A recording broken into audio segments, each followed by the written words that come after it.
Hey there. So I figured I would do one more on something that was really getting to me about G-Man, and I don't know if I'll do more regarding his topics or if I'll move on to something else. I'm not sure how that's going to go yet, but I'll. This is what's on my mind at the moment. There's this his article, excuse me, his video is titled "Moral Relativism is of the Devil." Um, so my first real contention about this is he starts by quoting Revelations, um, and he's giving that whole "end of the world is near" Christian speech, and I just wonder if you look at yourself in context, right? I mean, if you think about yourself as a human being in the context of a linear progression of time, and eventually there would be an end, and there was a beginning, and third person, very much so, right? Um, was there ever really a period of time since Revelations has been written where everything that was said in it wasn't relevant?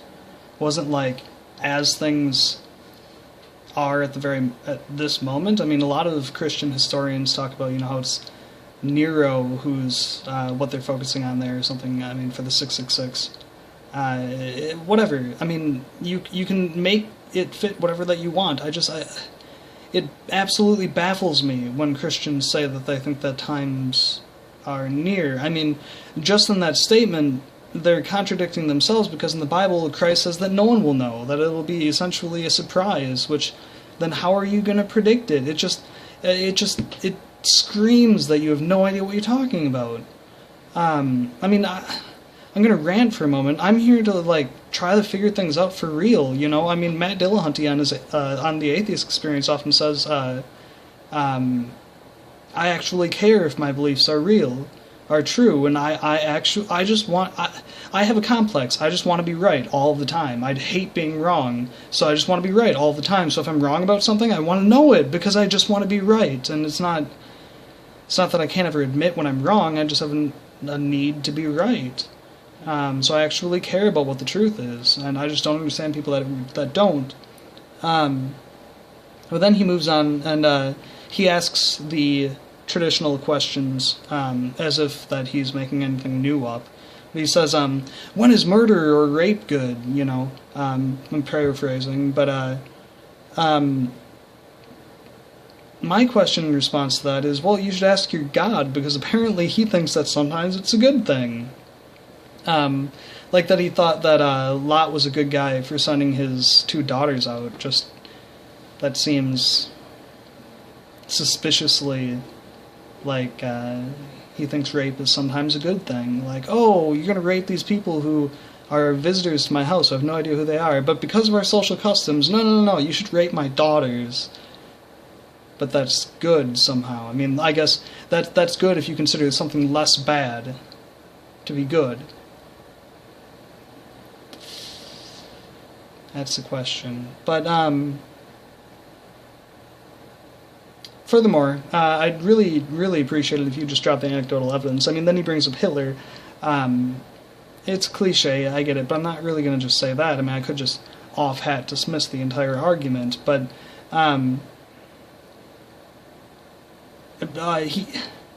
he claims that this whole argument uses the idea of morality again, and this is really something that I'm hung up on, because morals are a personal interpretation.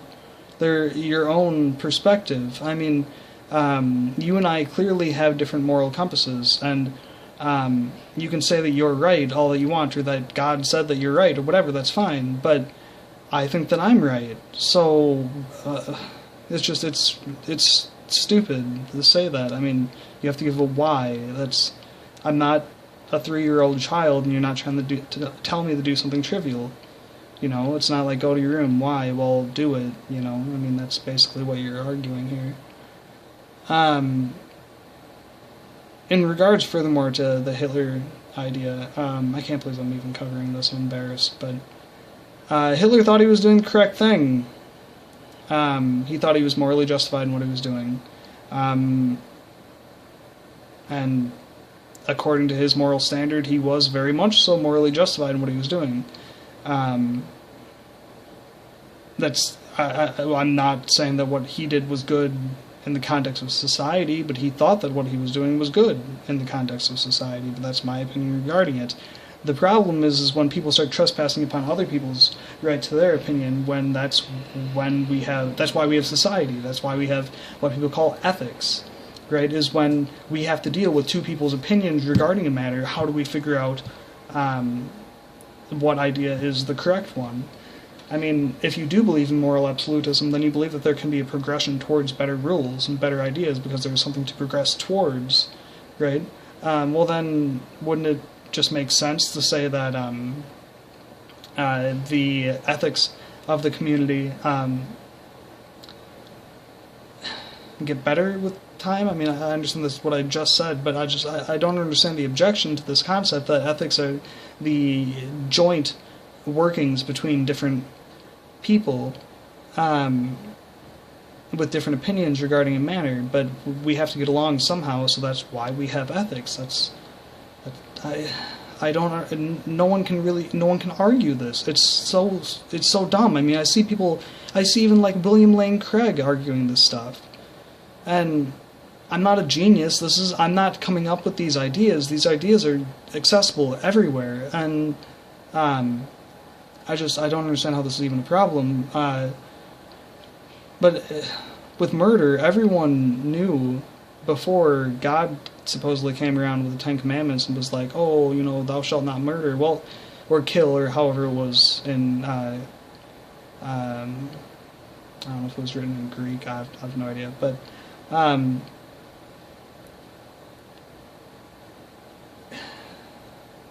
mean, you have to admit that people knew about that beforehand. People weren't just like going around and murdering each other, within a society. I mean, obviously between societies there's warfare and there were people killing each other just like they're killing each other now in the murder context. But it's not that then that your rule provided a perfect thing that we had no way of realizing without God having told us. You can't think that that's the case at all. So then what often then the Christian will say is that it's written on their heart, but that's dismissed by